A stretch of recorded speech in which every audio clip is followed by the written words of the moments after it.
ये भूतिया घटना आज से 8 साल पहले की है, जब मैं ट्रक चलाता था। रात के करीब 1 बज रहा था।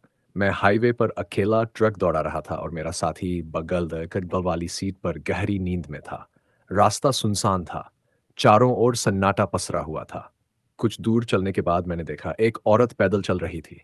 उसके पास एक बड़ा सा बैग था और वो मुझे रुकने का इशारा कर रही थी। मैंने ट्रक रोक दिया और खिड़की से झांक कर पूछा, "कहाँ जाना है?"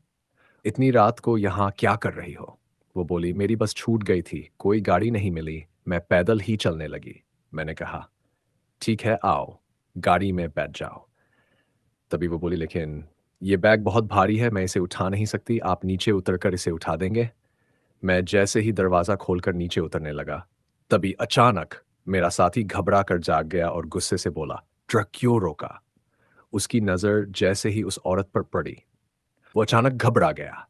उसने मेरी ओर देखा और धीरे से इशारा किया, "यहाँ से फ़ौरन निकलो।" मुझे कुछ समझ नहीं आया, लेकिन उसकी घबराई हुई आंखें देखकर मैंने तुरंत ट्रक स्टार्ट किया और तेज़ रफ़्तार से वहाँ से भाग निकला। लेकिन जैसे ही मैंने पीछे मुड़कर देखा, ओह माय गॉड! वो औरत नहीं थी, वो एक भयानक चुड़ैल थी। उसका चेहरा विकृत था, आंखें गड्ढों में धंसी हुई, मुँह से खून टपक रहा था और उसकी लंबी नुकीली उँगलियाँ हवा में काँप रही थीं। मेरा दिल तेज़ी से धड़कने लगा। मैंने साथी से हड़बड़ाकर पूछा, "तुझे कैसे पता चला कि ये जगह खतरनाक है?"